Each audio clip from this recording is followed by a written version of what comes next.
Good morning, everybody. This is Stone with Onk Homestead. It's you can see outside.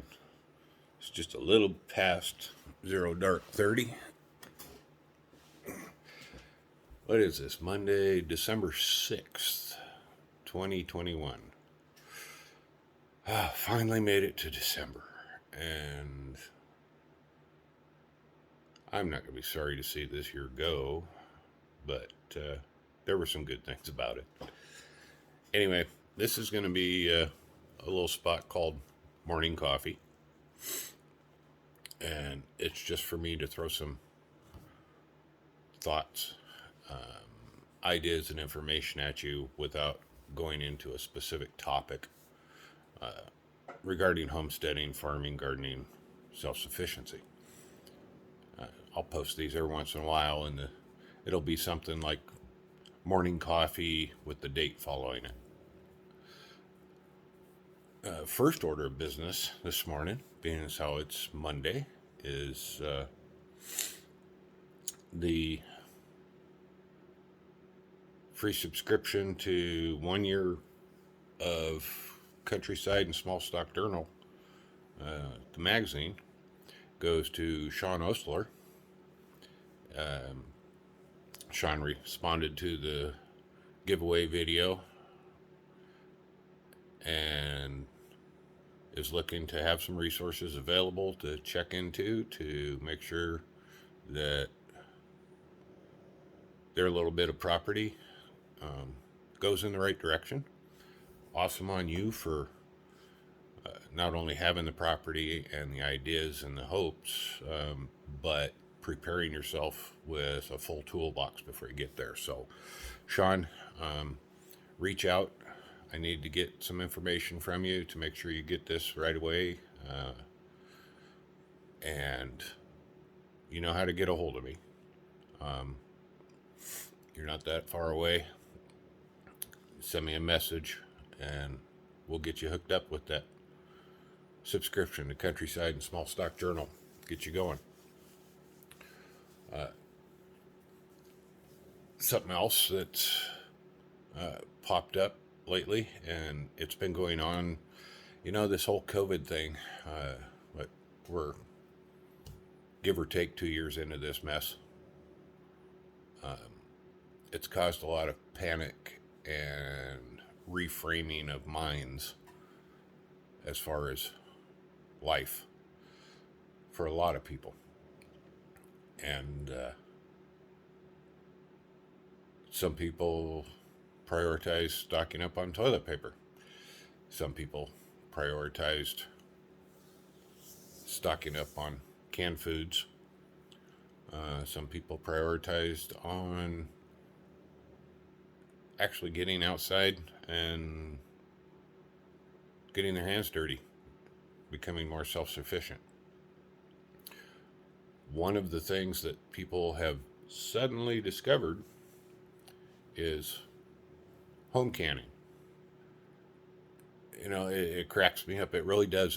It I chuckle every time I read an article or get a report in my email about the sudden wave of some fantastic idea to do this, that, or the other thing, and it's a turn of the wheel from when I was a young person. Yes, I was actually young one time.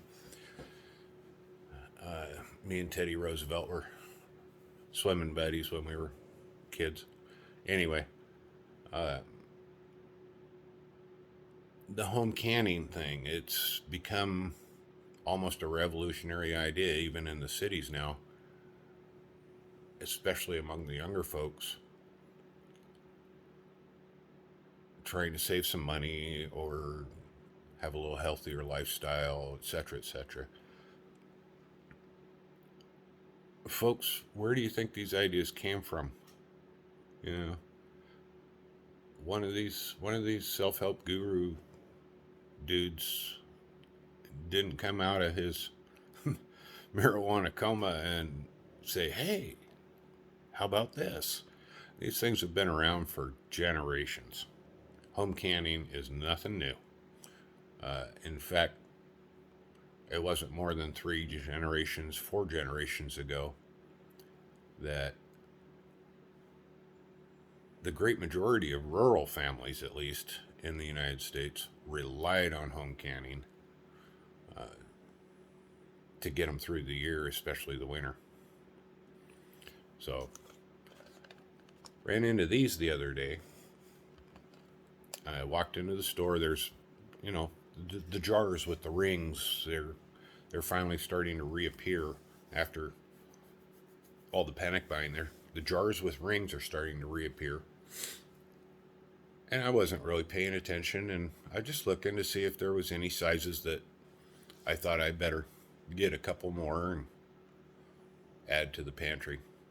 And then I saw these, and oh my, these jar lids have gotten very, very difficult to find. There's a couple of places online, companies that you can order them from online, and they all have warnings about back orders. So I saw those and I grabbed some. If you water bath or pressure can, these are a one-use item. By the way, they're recyclable. Don't put them in the garbage to go to the landfill. But they've been really hard to find. So you open up a jar of canned soup mix, a dry can, and you use that and you wash it and you wash the lid or the ring. You throw the lid away. You got to have another lid, or that jar with the ring on it is useless. And you don't want to throw those away. So people stock up on these lids. Excuse me. My get out of bed alarm just went off. Yeah, you're about an hour late, buddy. So I grabbed some. If you find these items, don't go nuts and buy cases of them just because you can. Okay. Just because you're able to. If you're not going to can everything. But when you're grocery shopping, if there's a good stock of them on the shelf, grab 1 or 2 of these.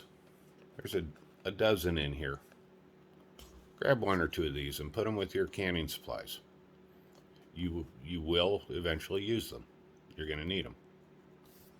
So there's my thought on panic buying to hoard.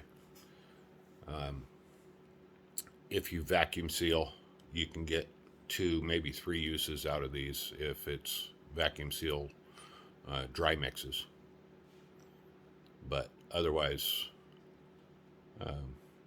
yeah, if they're stocked up, if it's the last 2 on the shelf and you don't really have to have them, leave them there for somebody that hopefully needs them and not one of these panic buyers. But that was something that I wanted to share with you, along with who got the Countryside and Small Stock Journal subscription. So Monday morning, it's starting to get light out.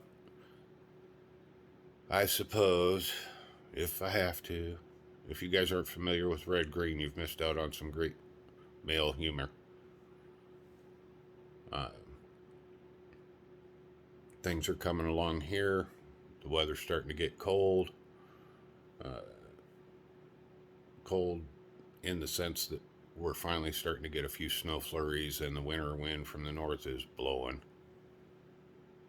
But we've made some good progress, and we'll keep you up to date on all of that.